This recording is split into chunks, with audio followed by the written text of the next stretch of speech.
So my name is Rana Faruhar. I'm Time's Assistant Managing Editor in charge of Business and Economics, and I'm also the Economic Analyst for CNN. I'm really thrilled to be here today. This is my first time at the summit, and it's just such an interesting group of people already. And thrilled to be moderating this session on business innovation. You have the bios of all of the distinguished panelists here, but I'll just do a quick introduction. We've got Hal Gregerson, who is the Abu Dhabi Commercial Bank Chaired Professor of Innovation and Leadership at INSEAD. Thomas Malone, the Patrick McGovern Professor of Management at the MIT Sloan School. Ben Nelson, founder of the Minerva Project. Carlos Dominguez, the Senior Vice President of Cisco Systems. And Hitendra Wadhwa, have I pronounced your surname correctly? Professor of Professional Practice at Columbia University. So thank you all for being here. Thank you. And we're going to have a discussion for about 45 minutes, hopefully very interactive. Feel free to interrupt each other, disagree with me, pose new questions, and then we'll open it up for the last 15 minutes for all of your questions. So the topic here today is the innovator's dilemma, and I imagine many of you have read Clayton Christensen's book and know about this problem of how the practices that can help a business succeed and satisfy customer demand in the short term can also sort of hinder a company longer term in terms of coming up with the kind of innovations that are really going to drive growth. So the question that we're going to try and answer, a series of questions we're going to try and answer today, is what are the conditions within an organization to ensure that this kind of innovation can happen? How can you support growth both short term and long term? How do workplaces need to function in order to make that happen? What kinds of leadership styles are most appropriate? And how can business owners both be responsible for their bottom line and their short-term quarterly profits, and also make sure that they're able to take the kind of risks that they need to succeed for the long term? So I can just say, frankly, I think that in terms of the coverage that we're doing, this is the question right now. When I look at companies, almost always there's this tension in the business model between those two things, and the companies that can actually be successful are really the ones that we end up writing about. So let me just start. I'm gonna ask everyone to kind of go down the line, and if you can give me a story, a colorful story, hopefully, of an actual business, an individual, an organization that you think maybe has made that leap or has an interesting lesson. Perhaps positive, perhaps negative. So, Ben, we'll start with you. Well, I think one of the interesting things when you look at the innovator's dilemma and how it's portrayed is this concept of, where you have a company that's focused on, business X and then is able to shift to business Y, and that's, seen as kind of getting through the innovator's dilemma. And there are very few of those companies around, though of course some have managed to do that.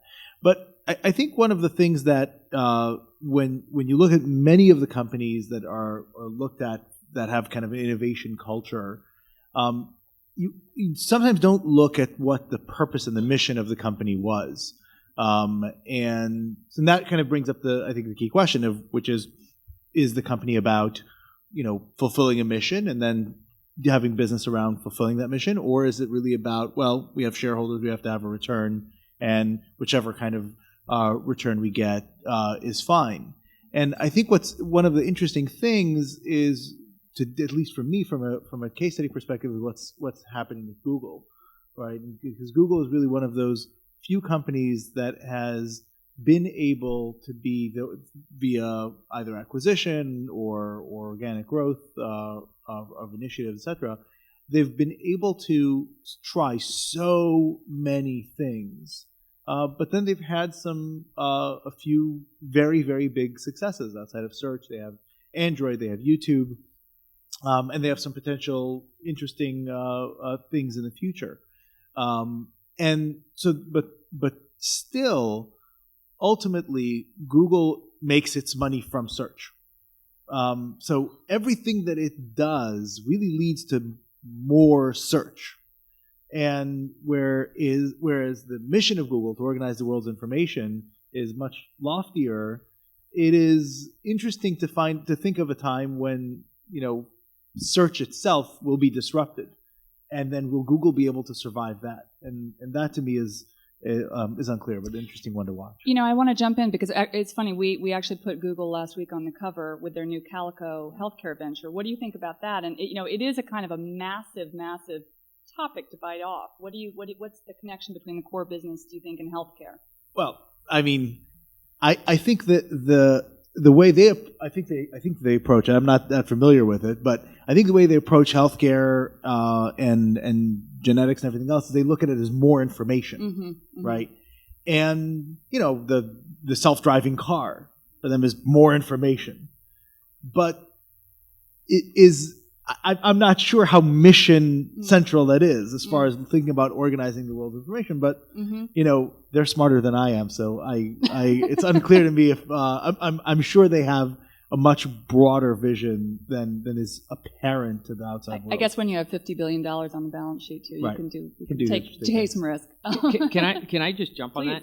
Just an observation. It's quite easy when you enter a new market and you're disrupting someone versus disrupting yourself. Right.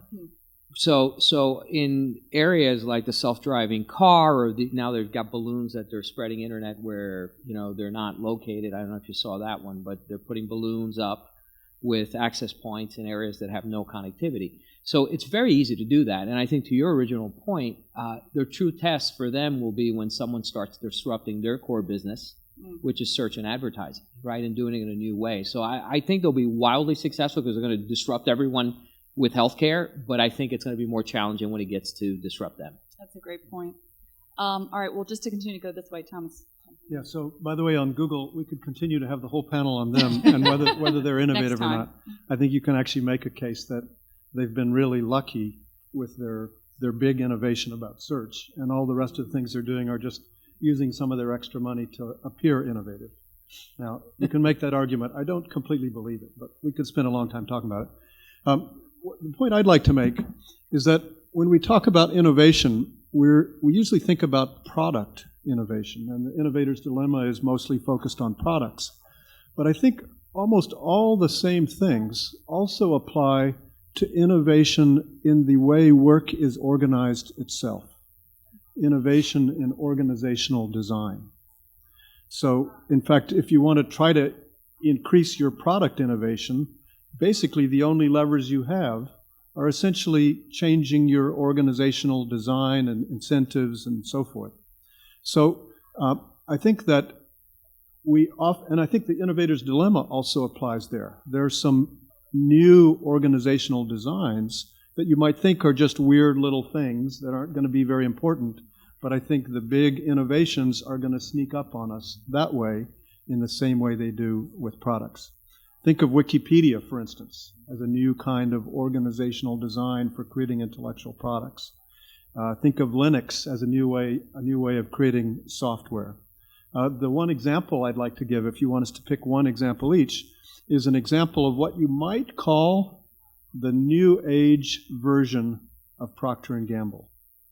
It's a consumer products company, but it's a tiny little company called Quirky. Some of you may know this company. They have a community of over 400,000 people on the web who are submitting ideas for new consumer products all the time. They get over 1,500 product ideas per week, and they pick only one or two of those ideas each week to develop further. They don't end up producing all of those products, but they kind of have a funnel that works that way.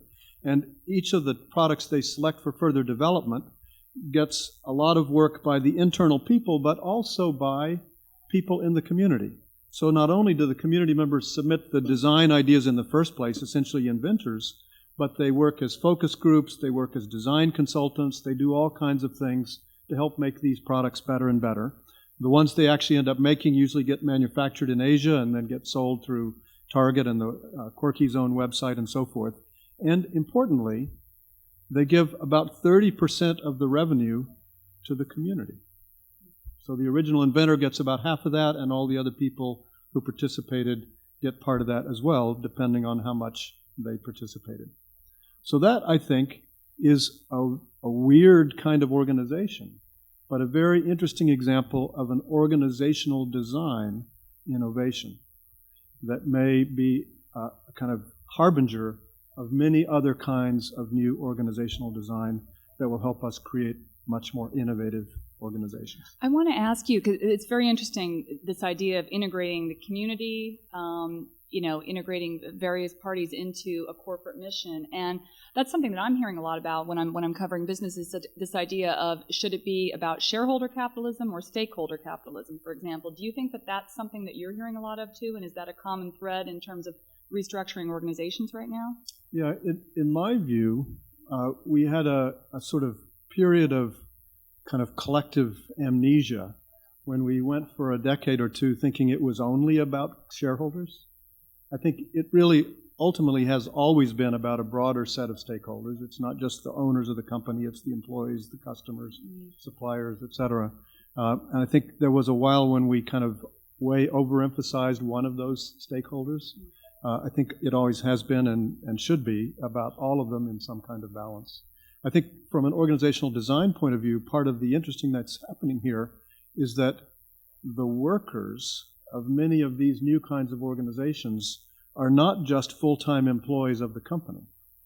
The workers are often a vast community of people, some of whom may be paid for their work, like the ones who participate in the quirky design are paid, some of whom may be essentially volunteers. Wikipedia is done by people who don't get paid at all, but a huge and in many ways commercially important product was developed by a vast army of volunteers. There's a lot of that in journalism too, I can tell you. Thankfully, I'm not a volunteer yet myself, but okay, Hal, go ahead and give us your best example. Well, I mean, I'm thinking back to 12 years ago when Jeff Dyer and I talked with Clayton Christensen and basically asked Clay, you understand disruption, you're the author in one sense of the idea, but how do individuals get disruptive ideas? How do they do that? And Clay sort of scratched his head with his huge hand, and his response was, I honestly don't know, and then let's figure it out. And so we then went off and figured out, let's go interview people who did the disruptive work. So I'll give you a single example. Jeff Bezos at Amazon. Great one. So you walk into his world when he was a little kid, and he grew up in the summers from 4 until he was 16 years old, working on a farm in Texas with his grandparents. And his grandfather at one point drug a broken down tractor into the ranch, and basically the point was, let's learn how to fix it. And if you ever fix something, it never works the first time. And what Jeff Bezos' grandfather was trying to teach him was, if you try something over and over, this way and that way, ultimately you'll figure out a solution. And so you do that summer after summer, year after year, and one of the skills that Jeff Bezos acquired growing up was this belief that if I experiment, if I just try and try and try, we'll figure out a solution. And what we discovered in interviewing people like Jeff Bezos or others, similar doing the same kind of stuff, is that they behaved in ways that many people don't as adults. So they constantly ask provocative questions that challenge the status quo around them. They're like anthropologists in observing the world. Their eyes are always open. They talk to people who are just not like them. And at the end of the day, they try, they experiment, they just do stuff. And so at the end of the day, that's Jeff Bezos. You watch him, you shadow him, you track him, you will see him doing this stuff day after day, especially experimenting. And so what he told us was, my job at Amazon is to reduce the cost of experimentation so that thousands, not hundreds of these things are happening. That's a very different way of looking at leadership. How do you, it's funny because coming from journalism, I work with a lot of people that experiment all the time, but it can also be like herding cats to try and get them together working on the same project. So how do you both empower people to be risk takers and experiment and go out and sort of just do things and also focus them around a common goal? Well, in the companies, we do another project with Credit Suisse and Forbes around the most innovative companies in the world. It's a list we produce each year, and essentially it's companies and investors pay a premium into because they believe they'll be doing new and different things in the future. And the issue becomes, how do we foster that? How do we get people to do it in a productive way? And Clay has a great concept, which is jobs to be done, which is we really get to the point where we understand what are people really hiring this glass to do, this bottle to do, this microphone to do? What are the emotional, social, technical jobs that we're hiring this thing to do for us? And what we notice in these companies that generate a powerful premium is that they are not navel gazers. They have this very external orientation towards not the world and just the world, but it's the world of their world. If I'm doing microphones, It's, I want to understand everything this microphone could possibly do and why you would want it and why you would want to come back to us for it. And so we get out and we do this observation, experimenting, questioning. We do all that innovation work because we're trying to figure out the job to be done here and perfectly satisfy those people out there. But as soon as we veer away from that external orientation, this kind of work just becomes smart work that we're trying to prove that we're clever to somebody else within the system. Thomas, It's a waste of time. Yeah, if you want us to do controversial, provocative questions, I'll try to ask Absolutely. a provocative question about this. Actually, maybe I'll just say it as a statement. I think that we way overestimate the value of the things we can describe about successful innovation. You know, maybe Bezos is a good experimenter. Did that contribute? Yes. Maybe Steve Jobs was a great artist. Did that contribute? Yes. But I think that we way underestimate the importance of what you might call luck. I think that a lot of the successful innovations we look at are the ones that worked out of dozens or hundreds or thousands of people who did all the same kinds of good things, but for things that were outside of their control, didn't succeed. And what lesson should you go I mean, my response is absolutely luck is part of the picture. You know, if Steve Jobs had been born 3 years earlier, he never would have been an Apple. I mean, there's just luck in the process. I get that. But what we did was we took these 5 skills of disruptive innovators, distilled that into an assessment, collected data from 7,000 entrepreneurs, executives, and professionals around the world, and the data would suggest that I'm increasing my luck if I do these things systematically and habitually. Yes. So, and that's what these innovative companies do. So, by the way, I would not disagree that there are things you can do to improve your odds. There you go. And basically that's what we teach in business schools, what we teach in executive education, et cetera. But I think we as a culture, in fact, and business journalists, business school professors, we all have an incentive to make you think that what we have to say is really important. And that if you just... Well, it is! Come on! And if you just listen to us, you'll be successful. But the truth is, we can help, but there's a lot of stuff that we and you can't control. All right, I don't want to give short shrift to this end of the table, so Tendra, jump in here. Sure, my pleasure. Thank you for the opportunity to actually build on the comments that have just been shared.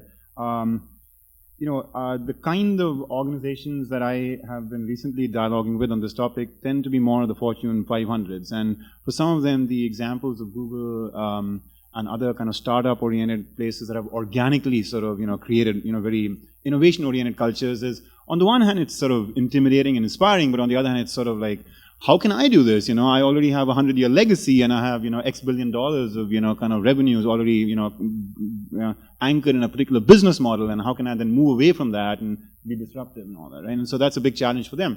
You asked for a case study. For me, one that has been quite illustrative of the potential for even a large Fortune 500 company actually ultimately seeking to move the needle in a successful way is a comparison one can do of Webvan on the one hand as a pure play, grocery, company that sort of came out of nowhere as a startup with a lot of, kind of fire and passion, started by the, founder of Borders, and a lot of fanfare, a lot of great venture capital behind it, celebrity CEO, and then essentially died with $1 billion of capital that was spent on it versus Tesco in the UK. Very staid, sort of old, kind of grocery story from the physical world. Also looking at that industry and also, sensing that there is a potential opportunity for disruption coming from online, as we know, Jeff Bezos did in books and music, etc. And wondering what it needs to do, just like so many other grocery chains were also doing at the same time, flailing at it, really sort of not being able to get anything successful happen in their online initiatives. But you see Tesco today. After having sort of played with it for a while, there are $2 billion in sales from online grocery, 100 million plus in profits from online grocery. So they've been very successful at both, in a sense, preserving, their core, market, but also recognizing the need and taking responsibility to go and disrupt, in a sense, their own model. Now, how did they do that? Some of the principles that you see come out from there, especially in comparison with the Webvan, is that A, they were not tethered to any kind of benchmarking with the competition as their mindset, all the time. One of the key things for them was to say, you know what, it's not going to be always about looking at a performance relative to competition. We just have to sort of look at how we are doing relative to our own selves and what can we do to advance our own practices to the next level. So I think that's a key sort of lever in driving innovation when you're not necessarily comparing yourself to kind of, the average or the best practice players just in your industry. The second one was, this humility to recognize that, look, we don't know the answer at the very beginning. Webvan had much more of a bolder kind of vision and felt that it just kind of knew how to do it and went out there and started one warehouse after another, and applying through tens and hundreds of millions of dollars of capital before they had proven out any of the key metrics or what make the business a success. Whereas Webvan said, we'll do it at a very small level in just a couple of locations, keep fine-tuning, keep experimenting. They developed a lot of sort of new ahas and insights and all their initial assumptions. Many of them proved to be wrong. But once they got these metrics to work, which is in a sense the more traditional discipline, right, of what businesses usually work by, show me the P&L, does this work? Once they got to that, then they started to rapidly scale it up. Then they shift more into an execution mindset. So it's almost like a kind of a guerrilla innovation that you're talking about, and I'm wondering if that's a way actually to buck the pressure of the street, which it does not give companies often a chance to take kind of really big picture risks, to get in and do a lot of guerrilla projects, see what works, and then. Yeah, I think this is where we need to shift our mindsets in the corporate world, which is that we don't have to, there is, as Tom was saying, an element of luck in these things. There is going to be likely a lot of early assumptions that you make which will be, flawed. There will be a lot of experiments you conduct which will be wrong. But if you can, as you've been saying, do it as low-risk experiments, as fast and low-cost experiments, then you are, in a way, clipping the downside. And you can take a certain small percentage of your budget and use that on an ongoing basis to keep sort of, finding your path and perhaps also doing it at a level which is below the radar, less visible, to your competition as well. And only once you feel you've really got the formula worked out, you bring it to prime time. Well, can I just say too, I love that we've heard the word luck and humility in a business panel. That's not too often that you hear that. Carlos, what do you have to say? It's actually a great conversation, and Tom and I have known each other a long time, and I tend to agree with him. There is so much to what makes companies innovative. And, the one that's hardest, and especially for someone who really spends a lot of time trying to drive innovation in a large technical corporation, all roads lead to culture.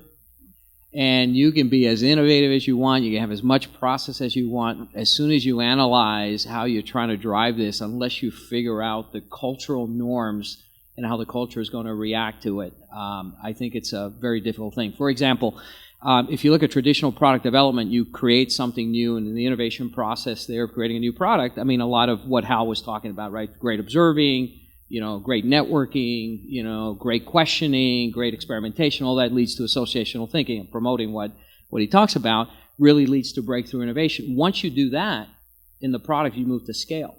And scale is all around strategic planning, execution, driving, delivery. Then you move to optimization, which is taking cost out of it, and eventually you eliminate.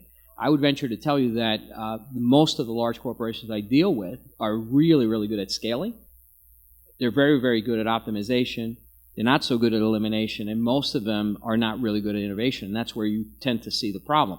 So how do you handle it in your culture, right? So in the case of Cisco, just to use us as an example, in the early days, the really disruptive innovation, we actually created a skunkworks group. We had something called the emerging technology groups that actually operated in invisible cloak from the rest of the company only to the CEO. And out of that, we had great innovations like telepresence, and a lot of the really breakthrough happened there because most times the really disruptive innovation may disrupt your own business, and no one will let you do it. So we've done that very, very well. Over the last 5 years, we've really, actually since the history of the company, in that space, not only are we doing the efficiencies, and we're spending $5 billion in creating new technology, but we've acquired over 165 companies. So we use acquisition as part of that, innovation stage. So my point to be made here is that regardless of the great ideas that happen, unless you really understand the culture and compensate for the cultural norms, I think success is always at risk. I love this idea of a secret innovation group. I'm sensing the plot line to the next Bourne movie, I think, right here. You're a technologist, and companies are spending a lot on technology. Often that's one of the only things they're spending on right now. what are the ways in which corporate organizations, but any organization, can improve the way they're leveraging technology for innovation right now? I think it's actually a broader question. Every single company I talk to, and every CEO, their innovation is one of their top things that they want. And all research shows that very few of them have a structured approach to innovation. They do it ad hoc, and it's all over the place. And the other thing I discover is that not many of the organizations are truly leveraging the assets that they already have. So, one of the things I always tell them is leverage what's available, which is the technological space. If you're not leveraging video and collaborative tools and engaging, you're missing the boat. And if you're not leveraging all the assets, your employees, your customers, your partners, and also the world through crowdsourcing, which Tom does very well with the Climate Collaboratorium and some of the other things, if you're not leveraging that, I think you're missing the opportunity. So very simply, leverage what you have and leverage the tools and the technologies that are available. Okay. Tom, could I build on that? Because I think there's a very interesting point there. And telepresence at Cisco, I think, is a great example of what large companies can do to have kind of not necessarily disruptive innovation to themselves, because telepresence was very additive to Cisco, but really interesting breakthrough innovation. And I think that we forget that the market almost always works. And I think one of the reasons that telepresence in such a dramatic fashion worked at Cisco is because it required an enormous investment, right? And it was a network effect, right? Because if you're not familiar with Cisco telepresence, there are these entire rooms where you go in and you have a meeting with people from across the world, and it looks completely lifelike. And you have to have a lot of nodes in the network to make it make sense. So it's a huge investment. And a normal startup wouldn't go out and say, oh, yes, let me go and raise $500 million to prove out my concept. They tried that with Webvan, and it's kind of difficult. But where there's innovation, where the startups are actually successful, one of the things that large companies, they talk about that we want to do innovation and all the rest, but they don't accept market forces. And market forces is that if you are a startup founder, for example, in the internet space, in software technology, and your idea hits, you become insanely wealthy, far greater than your actual contribution, right? And so Cisco goes and resorts to buying 165 companies to become Cisco. Well, and that worked for them. And they have a culture that is able to do that. But I would posit that if a company wants to replicate that, and what Cisco has built is not easy to replicate, most acquisitions fail, right? What they should do, what a different company could do, is to say, okay, we're going to do our own startup capital, and we'll find the best possible talent to do it. We'll actually go from externally to do that. And by the way, if it succeeds, you'll be a multimillionaire. You get paid more than the CEO. Companies don't have the constitution to do that, even though they do it all the time by actually making acquisitions and then destroying them after they acquire the company. Do you know about Google's Founder Awards? Not very much, no. Google has a program, at least they did at some point, and I believe still do, called the Founder Awards, where to keep their employees from going off to start companies so they can make their multi-millions, they say, if you do something in Google that we think is a really big, significant contribution, we'll give you a Founders Award, which can be multiple millions of dollars. Oh. Well, but they also use that to retain engineers, exactly. Which is not necessarily a good thing for them.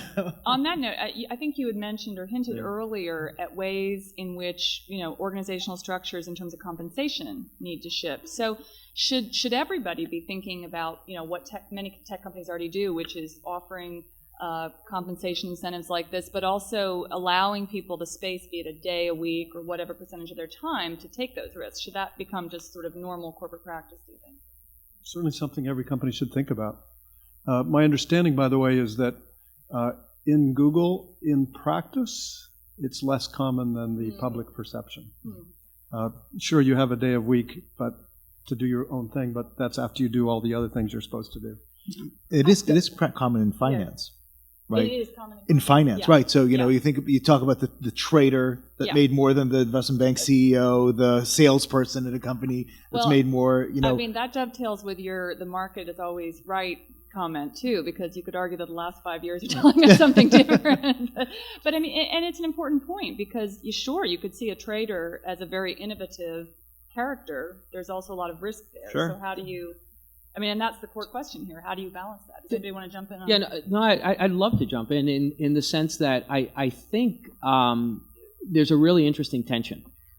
Kurt Carlson, the CEO of SRI, which is an incredible research institution, says something called meet in the middle, and I was dialoguing with him, and actually Tom Friedman wrote on this. He says the bottom of an organization is really intelligent because they're close to the customer and they find out everything that's going on, but they're also very chaotic because they move from one point to the next, right? And he says, you guys at the top of the organization, he put his arm around me, he says, you guys are dumb. And I said, thank you, Kurt, for calling me stupid. He says, well, not from an intellectual standpoint. You're dumb because you don't hear it every day of what's really happening in your business. And you're slow because you have too many gatekeepers that are protecting you from the bottom of the organization. So the obvious answer is, okay, I'll agree. What do we do? So his story is to meet in the middle.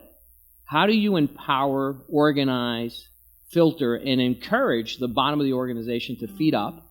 And how do you do it in a way that you can really harness it? And really, the only way to do it is through some sort of platform. And, most companies like, I don't know most companies, but companies like Cisco are really working very hard is how do we crowdsource these great ideas that come through the company, and how do we do it in a way that is productive and we can actually extract some real good knowledge. So it exists inside the organization. We just need to tap into it. That's really interesting. If I can build on that. Please. So I really like this direction of the conversation, and I think it suggests another way of thinking about organizational goals or organizational metrics. Traditionally, we think of organizational metrics in terms of things like productivity. How productive is the organization? But I think we're moving into an era where it's more useful to think of organizational metrics in terms of intelligence. How intelligent is an organization?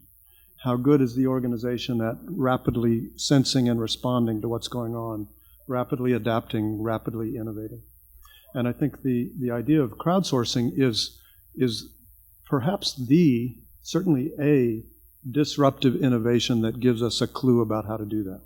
So as Carlos knows, we've done a lot of thinking about this in our MIT Center for Collective Intelligence, trying to develop new ways of doing very large-scale problem solving. The example he mentioned earlier, and one I'm going to talk about in a panel after lunch, is something called the Climate CoLab, where we're trying to harness the collective intelligence of thousands of people all over the world to come up with ideas and plans for what to do about global climate change. Now, that's a big social problem, but I think exactly the same approach can be applied for lots of other problems, including business and business strategy problems. Yeah. We think one of the interesting possibilities, for instance, is to use this same kind of approach so that everybody in a company could be involved in developing the strategy for the company, not just a few dumb people at the top.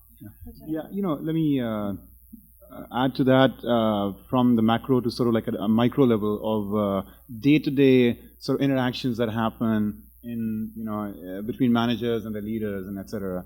And I think this idea of metrics that have more to do with intelligence, in the intelligence of the organization rather than just business results. One way to think about that is that we often tend to view projects, and assess them in terms of the business results they've generated. Were you able to launch that product? What kind of revenues did it generate? How many customers did you garner, etc. But what about the learnings that it generated? Shouldn't we have a set of metrics that are relating to the amount of value that has been created for the organization in terms of the learnings? And one of the things I found in that arena is that there is a mindset at times in some large organizations to want to have consultants and others come and train the executional staff, the middle management, and in becoming more innovative and in being more learning oriented. But they haven't changed their own mindset, at the top, which is also critical. When you actually have a project review meeting, are you asking the right questions? Are you actually acknowledging and rewarding them for the right kinds of output? Not just, again, in terms of business results, but listen, you are saying that this project has failed. What exactly has failed? What have we learned from it? How can we translate this learning in a way that maximizes value capture for the organization beyond just your department, your division, your product? So having sort of a learning orientation. I'm going to build on that. Clayton and I are looking at this issue of how do leaders learn to ask the right questions? And it's provocative terrain because I was in Singapore earlier this year, and the CEO of Lonely Planet came up to me, and we were talking about his recent becoming a CEO. And he basically said that all the way up my management ladder, I was an answer-centric leader. That the way I got ahead was having smart, bright, good answers to tell my boss that they would promote me. And he said, when I became the CEO, I realized that's not going to work anymore. And I had to make this very difficult behavioral and emotional transition to become a question-centric leader. And I'm like deeply intrigued by that because we know from all sorts of data sources that asking the right question unlocks the answers. But we've got to get people to be asking provocative questions. So then you go back a bit in time, you go way back, and look at the U.S. school system, for example. It is the most destructive mechanism for ripping questioning capacity out of anybody on the face of this earth. You look at the data where the average teacher during a day asks 300 to 600 questions per day. They're like a machine gun at work asking questions. And the average wait time, so you're the student and I'm asking you the question, I'll wait 1 second for you to give me an answer, average. And if you don't answer, I'll ask you another question, and I'll give you a half second on that next question. And so that then reverses that students don't ask questions, they just give answers. The average student from kindergarten through university asks 1 question per month per hour in a classroom, which is like nothing. It's no wonder that when they go into workplaces where there's these legacy management leaders who are all about answers, and then we get this fun idea of, oh, let's innovate around here, which means people ask provocative stuff of the system. The managers go nuts. They don't know how to deal with that. And we know, I mean, I love this whole crowdsourcing notion at the collective level, but my observation is it's like so difficult for managers to crowdsource at the micro level with 5 people who are around them who might ask them a question that challenges what they spent the last 10 years building. That's the tough stuff. Ben, you're doing something disruptive in education. Do you agree with this analysis of our educational system? And Oh, very much so. But I think that it actually goes to the next level, right? Because, you know, a lot of what you hear about the educational system, especially in higher education, the problem with K-12 is that it's highly prescriptive, you know, especially with the core curriculum and things like that. There's not a lot of room to innovate. There are some spot innovations in K-12 which are very impressive. But in higher education, the purpose of higher education, you ask any university president, what do you teach your students? They'll say, oh, you know, we teach them critical thinking and communication, you know, listening skills, rhetorical skills, etc. So all of the things that theoretically they should be taught. You say, wow, that's great. Well, how do you actually do that? I say, well, you know, they take chemistry and political science and literature, and they, you know, pick up the rest by accident. And that's very odd, right? Because if that's really the core of what higher education should be in the United States, at least the undergraduate level, why is it that you don't actually teach critical thinking, critical questioning, etc.? And the problem is that, frankly, most people have no idea what it is.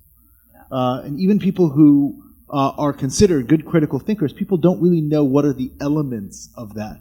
And that's effectively what we're trying to change. So we're trying to be purposeful about teaching critical thinking such that when they get to that position and they ask questions, they don't just ask questions. They know how to ask questions and then evaluate the answers, even if they know nothing about the subject matter itself. How do you teach it better? I mean, for leaders here, for people that want to, you know, a quick elevator pitch of how to improve critical thinking in their organizations, what do you say? Take our freshman year curriculum. It's not easy. It's not an easy thing. So there are a number of learned intuitions that we believe you need to have in order to be able to interrogate subject matter that you're not familiar with. You have to understand basic application of statistics. You have to understand rationality and reasoning. You have to understand orders of magnitude and what hypotheses make sense and what they don't. You have to understand second and third order effects. And that's not something that you can just pick up a book and read and be on your merry way. You have to be engaged in that. You have to actively learn it, and you have to apply it and practice it for years before it becomes second nature. So go Cal, back to did you school. want to jump in on that? But just real quickly, the following, which is, in these 100 plus disruptive innovators, about half of them either had Montessori education as kids or Montessori-like education. And if you go into that space, essentially, they are constantly asking questions. They're many anthropologists. They talk to all kinds of people in different age ranges. I mean, that kind of educational experience builds these skills. And if there's anything that I came away from our research on this sort of believing is the following, is that innovation is a skill set, not a genetic inheritance. And so a simple thing like asking better questions. All of us have problems. We're facing things we don't have answers to. And taking 4 or 5 minutes a day and writing down nothing but questions about the problem we have, if we do that for 7 days, we will see the problem differently. And that sounds too simple. But frankly, it's one of those simple things that all we have to do is try it. And when you do it, you get the questions out of your head, onto some paper, you see the patterns, you notice, this is not the right question. They start going into a different space and surprise. It's a skill set. A totally different direction, just to play off of what Ben had said. In the critical thinking, it sounds like experience plays a role, right? Once you see a certain pattern. And the controversial comment is, I think experience today at the age group of my age is actually a terrible thing. Because, I interviewed A.G. Lafley from P&G, and I asked him, what keeps you up at night? He says, well, not a lot of things, but I said there was one thing, and he thought for a very long time, and he said that my 40 years of success and experience in consumer packaged good industry will make me see new problems in the new world in an old way. Wow. Right? Very thought-provoking. So one of the things that I am challenged with, and would be interesting, Ben, for you to also incorporate it, it's this notion of becoming adaptable. Right. Because you could have all the critical thinking skills, but if you're not adapting to the environment, you're going to come to a conclusion that's totally incorrect. And the best example of that until recently, and still I don't know what the numbers are, but like 30% of major Fortune 500 companies were blocking social media from the corporate intranet. I don't know if the number is 20 now, and I'm going to myself, how are you making these policies? None of the executives are using it, right? So my whole notion is, critical thinking is great, but you got to be adaptable at the same time. Yeah. Go ahead. I was going to play on this question of questions, which I really think is a very nice theme. Two comments. One is, I think this absolutely applies to the crowdsourcing discussion we were having a few minutes ago. One of the most important things in doing effective crowdsourcing is framing the questions well for the crowd. We've definitely experienced that in the Climate Collab. We think we made a lot of progress when we went from asking one big question like, what should we do about global climate change, to asking, at this point, 18 smaller questions about what should you do about electric power generation and adapting to sea level rise and things like that. The other thought that I had, and this is getting very meta on us, but the question this is a meta kind of place. I sense it. The question I had would be, what are the most productive questions we could ask about business innovation? Ooh. Anybody want to jump in on that? Let me offer a thought that builds on the last few themes. I think I really like the shift that we're having in the conversation away from organizational sort of constructs to more the individual constructs we need to make each person individually sort of maximize their potential as an innovative thinker. And I think the theme I'm hearing is one which is about cognitive tools that we can use to get there, which make a lot of sense. And I certainly see examples of helping people shift perspective. For example, one of the classes I teach at Columbia is on strategy, and we have students present their work, and oftentimes when they're presenting any recommendation, they are in love with their recommendation. All they want to do is just talk about all the positive aspects about it. And a classic thing to teach them is, anytime you have any strategic path you're taking, take a devil's advocate position and ask yourself, how could this go wrong? What would keep me up at night? How could this fail, etc. So I think cognitive techniques are very powerful. But let me sort of just offer a provocative sort of idea of a different sort of level, maybe a meta level as well. Mark Benioff, the CEO of Salesforce.com, was at a TechCrunch conference in Silicon Valley about, I think, last week. And he shared the story about being at Steve Jobs' memorial service. And he said that, it was an event that you could see Steve Jobs had designed. He thought it through as to what he wanted everybody to experience in that moment. And he said in the final moment, as we were walking out of the door, each of us was given a package. And so this was like his last message to us, on his memorial service. And I was very intrigued, what is in this package? And he said, I went back to my car and I ripped it open, and inside there was this book, which was a book about a mystic. It was called Autobiography of a Yogi. And he said that was his message to us, which is, guys, if you want to really sort of fully manifest your entrepreneurial and innovative potential, you have to engage in self-realization, in sense, in realizing your own self. Now, how does that apply to sort of innovation? The way I think about it is that we're all consciousness. And as consciousness, we tend to get locked in sometimes to particular assumptions, particular beliefs, particular blinders. We are locked into certain facts, not others. A key part of that, of course, is to expose ourselves to more and more. And so the idea of having more of a diverse engagement with different aspects of the world, having crowdsourcing as a way to collect the facts. But if our filtering is happening in a way that sort of limits our consciousness to be locked into certain assumptions, we will never think like Steve Jobs, that I can create a mass-adopted phone product and still do it premium priced, as opposed to make phone prices go down, and that's the only way to get mass adoption. And so practices like mindfulness and meditation are now starting to take off in Silicon Valley. And my guess is that those are ways to starting to hone and master consciousness, not just cognition, as a way to get there. Well, I think that's fascinating. And actually, I was thinking I want to pose a devil's advocate sort of question here. Everything that we're talking about, becoming an anthropologist, changing culture, questioning everything, crowdsourcing, it's all very exciting, but it's also kind of exhausting on some level. So how do you, or maybe it's just exhausting to me, how do you make sure within organizations, how can leaders sort of bring people into all this and really, capture everyone's innovative potential without burning people out? I'm exhausted. Yeah. I mean, a couple of things come to mind. Richard Branson once said, care about something enough to do something about it. And part of what we've noticed in these innovators who use these skills and this energy, because it does take energy, but when you do it and you're fully present, it gives energy. And what's really intriguing is that as we've done this, we're in the midst of this subsequent project around how do people construct the right questions and how do they do that. And what we're noticing is this pattern of that they're consistently good at sweeping assumptions clean when they walk into situations. So A.G. Lafley's the kind of guy who wakes up Monday morning, it's like, what am I going to be curious about this week? The founder of the Whole Earth Catalog, who Steve Jobs admired, I was back and forth emailing him, and his answer to how do I ask the right question was a quote from a John McPhee novel. It's a perfect quote. He said, every day I wake up wondering how many things I am dead wrong about. And, I'll go to other folks. Hal Barron, who's the chief medical officer at Genentech. When he goes into meetings with other really equally smart physical doctors and so on, he's trying to figure out the stupidest possible question he can ask about the issue. And his point is, how can we start cleaning out things that we care so deeply about and make assumptions about? And if I ask a stupid question here, maybe we'll start talking differently about the issue.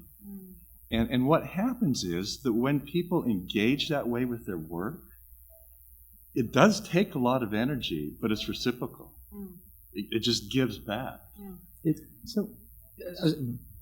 you want to go, Ben? Well, just to what's interesting to me about this pattern, again, to be a little controversial, talking about things like Montessori or things like meditation, self-actualization, things like that. I think those are incredibly important tools for people who have the natural predisposition to be the Richard Bransons and Steve Jobs of the world. But most of us aren't them. And so I believe that so for example, you look at the famous thing, well, you should drop out of Harvard to be successful because Bill Gates and Mark Zuckerberg dropped out of Harvard to be successful. But that doesn't mean that if somebody who was on their way to medical school was going to drop out their sophomore year, they would do anything positive with their lives, right? So similarly, you may see that 50% of these 100 great innovators were in Montessori, but that doesn't necessarily mean that the preponderance of people who go to Montessori are innovators. Most likely they are not, because there are so many of them. And so the point is Montessori a better vehicle to express your natural innate talent than than non-schools. Apparently that is the case, and that's very important to know. But at the same time, the question is, if you believe that you can create innovators, what is it that you need to purposefully teach in order to enable that to happen for people who aren't naturally predisposed? And that's And I've got a quick response to it, which is, look at 4-year-olds anywhere in the world, and we've all traveled the world, and it's essentially, what do 4-year-olds do naturally? They ask 1,000 questions. They watch, they are anthropologists. They pay careful attention. They talk to just about anybody. They'll try just about anything, and they think differently. Mm-hmm. Almost every 4-year-old does that to some degree. And my response to that is, how many of us were once 4 years old? We all were. And so, to me, those are some of the, I'm not saying those are the skills, but I suspect they're some of the important ones that if we rebuilt them, we may not become the Steve Jobs of the world, but we might solve our personal or professional issues a little bit better. Yeah. And that's the point. And I didn't do the research, but at Harvard they did some interesting research around teaching 65 to 85-year-olds how to think associationally or laterally. And, we have this conception that people that age aren't going to learn, but once they relearned the skills and got good at it, initially, comes back to the energy, initially it was an exhausting enterprise to be generating new ideas. But once they got the skills back and became comfortable with it, it was energizing. And they actually became relatively good at it, and the ones that became good at it lived longer, and the story goes on. But yeah, let me sort of also suggest that energy comes from things that you are passionate about, that you enjoy doing. When we enjoy doing something, it doesn't matter whether the body is tired, you just keep, wanting to do more of that stuff. And so part of your question actually relates to, what do we do to make people enjoy more the process of learning, even stumbling and failing, your point about the 4-year-old, rather than just the process of performing and saying, look, I'm so smart, look, I've done so well, oh yeah, I'm going to get this bonus now, etc.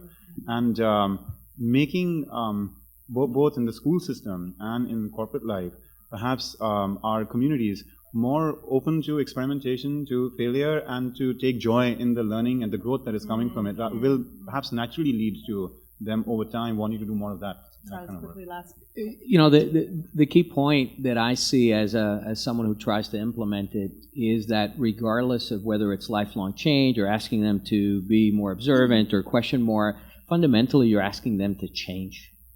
And I can tell you from personal experience, I did an exercise where I slept on the opposite side of the bed with my wife for a week. At the end of 3 days, we wanted to kill each other, right? So something as simple as that, something as simple as that creates so much stress. Can you imagine, something of much of a bigger magnitude? So part of the learnings for me is it's easier to change when you have no choice. Unfortunately, for companies like RIM or BlackBerry today and others, it's a death sentence because you can't change quick enough to be able to survive. So the secret is when you're doing really, really well, how do you create a burning platform that you have the control of a thermostat to turn the heat up and down? Because too much heat, they'll jump out, they'll jump ship. Too little heat, you won't get the reaction. I think that's really the borderline. And what I've learned in trying to do this for many, many years is at the end is convincing your employees what's in it for them. Because it really is all about what's their personal motivation and whatever it is you're asking them to do, why should they do it and what's in it for them. And what's the most powerful motivator? It depends on people, but most people that I talk to really want to change the world and want to have an impact that's far greater than making money. So how do you translate this move that you're trying to make to something bigger? For example, our motto inside the company is we want to change the way people live, work, learn, and play. That's pretty big, right? So that's the inspiration. So everything we do to change, we try to tie it back to why you should do it, what does it mean to you, and how do you play a role in it. All right, so we've asked so many questions that we've only got 5 minutes left, but I want to open it up to your questions. And if you want to direct them to the group or anybody in particular on the panel, just raise your, over here.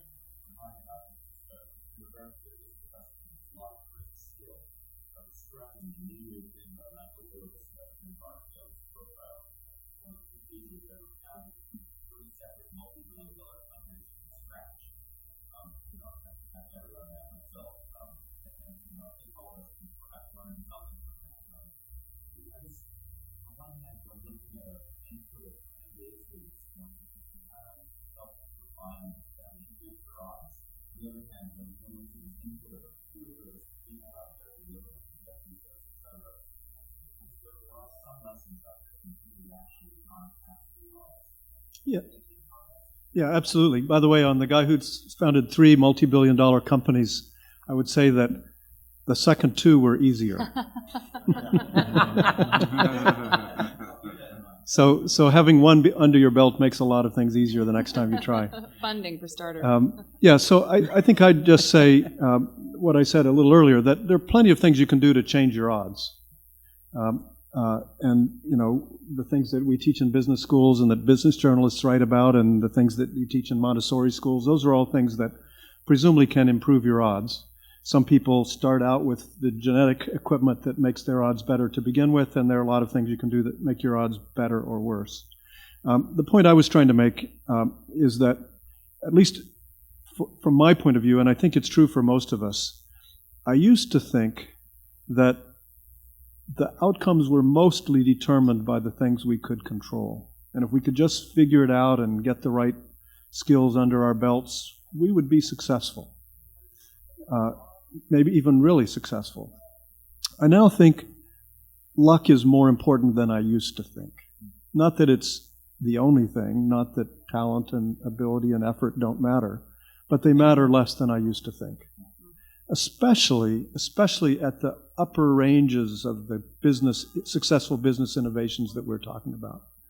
You know, I think, you know, if you think of Bill Gates or Steve Jobs, who have been kind of people who've done things that are generational, even historical significance.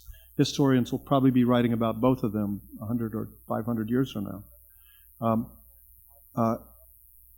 Does that mean that they were kind of orders of magnitude more talented than other people in their generation? Having met both of them, actually, my impression would be no. They're certainly smart, they're certainly creative, they're certainly a lot better than a lot of people, but there are probably dozens, hundreds, maybe even thousands of other people who could have been that successful if luck had played out differently for them. I think social innovation has done hard MBA sustainability. So I wanted to draw on your last comment about incentive, people wanting to change the world and make a difference and have impact in your perspective of how you cultivate innovation, business innovation, perhaps some of the how you change perhaps mostly or others. Anybody want to take that? What was the question again? So, sorry. So, how can we frame innovation in social terms as incentive? How can we use social innovation, social entrepreneurship as an effective motivator? How can you make organizations more focused around the social aspect of the enterprise? Is that what you're saying? Yeah. Yeah. So how do you do what you're doing, basically? Do you want to talk about that? Well, I mean, you know, social and caring, you know, corporate social responsibility at our company is a very big thing, and social innovation is one of the components. So, you know, the justification for us is very, very simple. We get our people involved doing good. It's the best recruitment tool. It's the best retention tool. I mean, it's proven. We can spend thousands of dollars on an event, or we can get people out and, you know, helping others. And when you do the helping others, you know, the effect is much better. So, you know, the secret for us is how do we leverage what we know in every single one of these, and how do you bring that you can do some social good? In our case, we did it with the Networking Academy, where we're teaching technology skills right now currently to about 1.2 million students that are actively learning networking. You know, that's our give back, and, you know, we benefit from that too. So, you know, finding what you do well and being able to put it in a context that you can offer it, I think it's a wonderful thing to do. For what it's worth, I've been teaching MBA students for 30 years, and I can tell you that the tide is running in the direction you're talking about. 10 or 15 years ago, if you talk to an MBA class about doing something that doesn't just make money but makes the world better, you know, there would have been a handful, maybe 2 or 3 people in a class who would have sort of been nodding, but most of them would have been either checked out or rolling their eyes about why would you ever want to do that.